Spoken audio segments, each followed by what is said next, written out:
Hello everyone, welcome to my channel.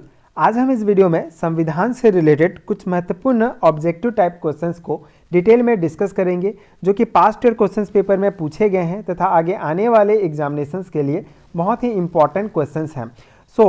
Bharat के संवैधानिक विकास की अगर हम बात करें तो जब ईस्ट इंडिया कंपनी भारत पे व्यापार कर रहा था तो ईस्ट इंडिया कंपनी पर संवैधानिक नियंत्रण स्थापित करने के लिए ब्रिटेन के संसद के द्वारा कुछ महत्वपूर्ण एक्ट पारित किए गए, जिनको हमने पिछले वीडियो में डिटेल में डिस्कस किया है। जो रेगुलेटिंग एक्ट है, ईस्ट इंडिया एक्ट्स है एंड जो चार्टर एक्ट्स हैं, सभी के इंपॉर्टेंट पॉइंट्स को हमने डिटेल में डिस्कस किया है। तो अगर आपने वीडियो नहीं देखा है तो आपको नीचे डिस्क्रिप्शन बॉक्स में लिंक मिलेगा, जिस वीडियो को आप पहले देख सकते हैं, जिससे आपका basic concept and important points जो है क्लियर हो जाएंगे। उसके बाद आप ये क्वेश्चंस बहुत इजीली जो है सॉल्व कर सकते हैं। उसी से रिलेटेड पहला इंपॉर्टेंट क्वेश्चन है हमारा कि निम्नलिखित में से किस अधिनियम में कलकत्ता में सर्वोच्च न्यायालय की स्थापना का प्रावधान किया गया था। 1773 के रेगुलेटिंग एक्ट में कलकत्ता में सर्वोच्च न्यायालय की स्थापना का प्रावधान किया गया था, जिसकी स्थापना 1774 में की गई थी। तो इसका आंसर होगा ए, रेगुलेटिंग एक्ट 1773। 1774 में कलकत्ता में सुप्रीम कोर्ट की स्थापना की गई थी। किस एक्ट के तहत? रेगुलेटिंग एक्ट सन 1773 के तहत। एंड इसके जो पहले जो मुख्य न्यायाधीश थे ये थे सर एलिजा इम्पे। तो इस प्रकार से ये पहला क्वेश्चन आपको क्लियर होना चाहिए कि सर्वोच्च न्यायालय की जो स्थापना थी ये रेगुलेटिंग एक्ट 1773 के तहत किया गया था कलकत्ता में। दूसरा क्वेश्चन है हमारा कि सर्वोच्च न्यायालय की स्थापना के संबंध में निम्नलिखित में से कौन सा कथन सही है या सही है। दो कथन दिए गए हैं। पहला कथन है हमारा कि कलकत्ता में सर्वोच्च न्यायालय की स्थापना 1773 के रेगुलेटिंग एक्ट के द्वारा की गई थी और लेमेस्टर इस न्यायालय के मुख्य न्यायाधीश थे। तो हमने पिछले ही क्वेश्चंस में डिस्कस किया कि 1773 में कलकत्ता में रेगुलेटिंग एक्ट की स्थापना तो की गई थी, रेगुलेटिंग एक्ट के तहत सर्वोच्च न्यायालय की स्थापना तो की गई थी, लेकिन इसके जो पहले मुख्य न्यायाधीश थे ये थे सर एलिजा इम्पे। तो ये दूसरा जो पॉइंट है ये हमारा गलत है, पहला पॉइंट हमारा राइट है। तो यहाँ पे हमारा जो आंसर होगा ये केवल एक होगा। ठीक है, तो इस प्रकार दूसरा का पहला आंसर है हमारा केवल एक की कलकत्ता में सर्वोच्च न्यायालय की स्थापना 1774 में 1773 के रेगुलेटिंग एक्ट के द्वारा किया गया था। तीसरा क्वेश्चन है हमारा कि सूची 1 तथा सूची 2 को सुमिलित करना है और ये हमारा जो कूट दिया गया है उसमें से सही आंसर को चूज करना है। तो यहाँ पे आप देख सकते हैं पहला जो हमारा क्वेश्चन है कि नियंत्रण परिषद की स्थापना की गई थी पीट्स का भारतीय अधिनियम सन 1773 में। तो पहला का जो हमारा आंसर होगा ये दूसरा पॉइंट होगा। सर्वोच्च न्यायालय की स्थापना की गई थी नियामक अधिनियम अर्थात जो रेगुलेटिंग एक्ट था 1773 के में उसके तहत किया गया था। और पहला नियंत्रण परिषद की स्थापना Pitt's India act, control of boards की जो स्थापना की गई थी ये पीट्स इंडिया एक्ट 1784 में किया गया था। इसी प्रकार तीसरा पॉइंट है हमारा कि रेगुलेटिंग की इंग्लिश जो मिशनरियों को भारत में कार्य करने की अनुमति कौन से एक्ट के द्वारा प्रदान की गई। इंग्लिश मिशनरियों अर्थात जो ईसाई धर्म का प्रचार प्रसार करते थे, तो प्रचार प्रसार करने के लिए भारत में आने की अनुमति जो है उनको चार्टर एक्ट सन 1813 के तहत प्रदान किया गया था। तो तीसरा का जो हमारा जो सी का है ये तीसरा ही होगा। चौथा जो पॉइंट है हमारा कि गवर्नर जनरल के परिषद में कानूनी सदस्य की नियुक्ति कौन से चार्टर एक्ट में किया गया। तो ये चार्टर एक्ट अधिनियम सन 1873 में जो है किया गया था। तो इस प्रकार से ये हमारे कूट है। तो इसका आंसर क्या होगा? पहले का दूसरा है, तो यहाँ पे पहले का दूसरा यहाँ पे आप देखेंगे। उसके बाद जो है दूसरा का है पहला, दूसरा का पहला, तीसरा का होगा हमारा तीसरा एंड चौथा का होगा चौथा। तो इसी प्रकार हमारा आंसर हो जाएगा बी। ठीक है, तो इस प्रकार तीसरा क्वेश्चन हमारा कंप्लीट होता है।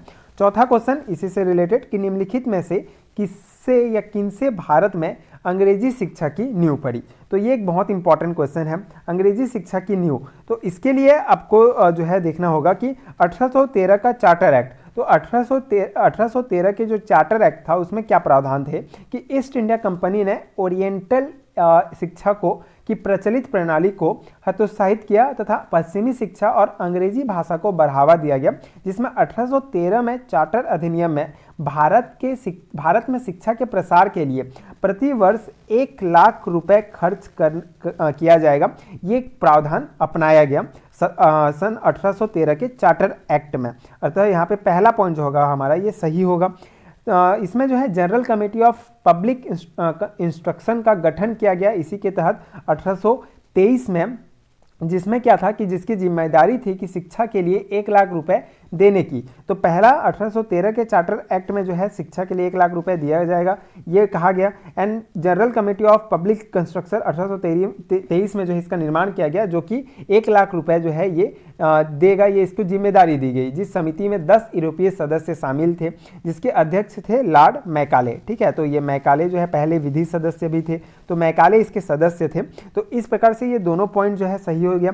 अब तीसरा, प्राच्यविद एवं आंग्लविद, ये क्या विवाद क्या है कि भारत में आंग्ल जो एंग्लिस्टिक शिक्षा के समर्थकों में नेटा ट्रॉवलियन थे, जबकि HT प्रिंसेस प्राच्य ओरिएंटलिस्ट शिक्षा के समर्थक के नेतृत्व करता थे। तो इस प्रकार से प्राच्यविद एवं आंग्लविद विवाद भी भारत में अंग्रेजी शिक्षा के नींव रखने का एक महत्वपूर्ण पॉइंट है। तो ये तीनों पॉइंट जो है सही हैं, तो इसका आंसर होगा हमारा D, 1, 2 और 3 तीनों जो है सही उत्तर है। तो इस प्रकार से आप चौथा क्वेश्चन हमारा कंप्लीट होता है। आई होप आपको समझ में आ गया होगा। पांचवा क्वेश्चन है हमारा कि किस अधिनियम के द्वारा ब्रिटिश संसद में ने चाय और चीन के साथ व्यापार को छोड़कर ईस्ट इंडिया कंपनी में भारत के साथ व्यापारिक एकाधिकार को समाप्त किया। तो ये बहुत ही इंपॉर्टेंट क्वेश्चन है, बहुत ही इजी है कि 1813 का जो चार्टर अधिनियम के माध्यम से ब्रिटिश संसद ने चाय और चीन के साथ व्यापार को छोड़कर ईस्ट इंडिया कंपनी में भारत के साथ व्यापारिक एकाधिकार को समाप्त कर दिया। तो 1813 का चार्टर अधिनियम इसका आंसर होगा। ठीक है, जबकि 1833 के चार्टर अधिनियम के द्वारा कंपनी के समस्त व्यापारिक कार्य समाप्त कर दिए गए तथा भविष्य में कंपनी को केवल राजनीतिक कार्य ही करेंगे, ये कहा गया। तो 1813 में जो है चाय और चीन को छोड़कर व्यापार का एकाधिकार समाप्त किया गया, लेकिन 1833 में चाय को भी और चीनी सभी पूरा एकाधिकार समाप्त कर दिया गया ईस्ट इंडिया कंपनी का। तो इस प्रकार इसका जो पहला आंसर होगा हमारा, ये होगा 1813 का चार्टर एक्ट। ठीक है, अब छठवां क्वेश्चन है हमारा, चार्टर एक्ट 1813 के संबंध में निम्नलिखित कथनों पर विचार कीजिए कि कौन सा सही है कौन सा गलत है। तो यहाँ कौन सा सही है, तो पहला 1813 का चार्टर एक्ट का जो पहला पॉइंट है कि इसने भारत में ईस्ट इंडिया कंपनी में व्यापार एकाधिपत्य को, चाय का व्यापार तथा चीन के साथ व्यापार को छोड़कर समाप्त किया। हमने पिछले क्वेश्चन में डिस्कस किया, ये बिल्कुल सही है। ठीक है, चार्टर एक्ट 1813 के संबंध में पहला सही है। दूसरा, इसने कंपनी द्वारा अधिकार में लिए गए भारतीय राज्य क्षेत्रों पर ब्रिटिश राज क्राउन की संप्रभुता को सुदृढ़ किया, ये भी सही है। ठीक है, ये भी पॉइंट जो है सही है। तीसरा है, भारत का राजस्व ब्रिटिश संसद के नियंत्रण में आ गया, ये पॉइंट गलत है। यहाँ पे क्या है कि क्योंकि भारत का जो राजस्व था ये 1858 ईस्वी के अधिनियम द्वारा ब्रिटिश संसद से सीधे नियंत्रण में लाया गया, जब ब्रिटिश कैबिनेट मंत्री के अधीन सेक्रेटरी ऑफ स्टेट का पद बना तथा विशेषकर राजस्व प्रशासन में उसकी सहायता के लिए काउंसिल ऑफ इंडिया का गठन किया गया। 1858 में जो है ईस्ट इंडिया कंपनी से जो है ब्रिटिश क्राउन ने सीधा जो है अधिकार छीन लिया। तो यहाँ पे ये पॉइंट गलत होगा कि भारत का राजस्व ब्रिटिश के संसद में 1813 के अधिनियम के द्वारा नहीं आया, बल्कि 1858 के बाद आया था। तो ये दोनों पॉइंट सही हैं, लेकिन तीसरा पॉइंट गलत है। तो इसलिए कौन सा कथन सही होगा, केवल 1 और 2। तो ये छठवां का होगा पहला आंसर। सातवां क्वेश्चन देखते हैं कि किस अधिनियम ने भारतवासियों को अपने देश के प्रशासन में कुछ हिस्सा लेना संभव किया। तो यहाँ पे चार्टर एक्ट 1833 या 1853 या गवर्नमेंट ऑफ इंडिया एक्ट 1858 या इंडियन काउंसिल एक्ट 1861।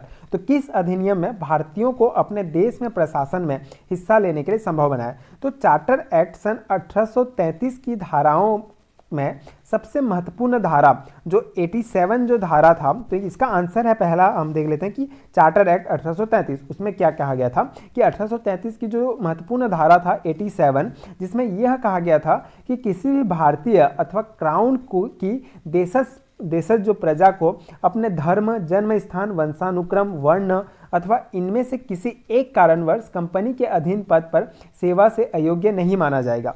मतलब कि सरकारी जो नौकरी होंगे, सरकारी नौकरियों पर किसी भी प्रकार का भेदभाव नहीं किया जाएगा। ये जो है चार्टर एक्ट सन 1833 के अधिनियम में कहा गया था। तो इसीलिए ये क्वेश्चंस को आप समझेंगे कि किस अधिनियम में ने भारतवासियों को अपने देश में प्रशासन में कुछ हिस्सा लेना संभव बनाया। तो चार्टर एक्ट 1833, क्योंकि इसी के प्रावधान 87 धारा में बताया गया कि सरकारी नौकरी में किसी भी प्रकार का भेदभाव नहीं किया जाएगा। तो इस प्रकार ये 7वां का आंसर होगा पहला। तो ये कुछ महत्वपूर्ण क्वेश्चंस थे भारत के संवैधानिक विकास के पार्ट 1 से रिलेटेड, जो कि बहुत इंपॉर्टेंट हैं, बहुत इंपॉर्टेंट क्वेश्चंस हैं। आई होप आपको समझ में आए होंगे एंड आपके लिए यूजफुल रहा होगा ये वीडियो। इसका डिटेल एक्सप्लेनेशन वाला वीडियो आप नीचे लिंक मिलेगा, आप वहाँ से देख सकते हैं, जो आपके लिए बहुत इंपॉर्टेंट है। एंड वीडियो अगर हेल्पफुल रहा होगा तो आगे की वीडियोस देखने के लिए चैनल के साथ जुड़े रहिए। प्लीज़ सपोर्ट कीजिए, like and subscribe to my channel and thank you so much for watching.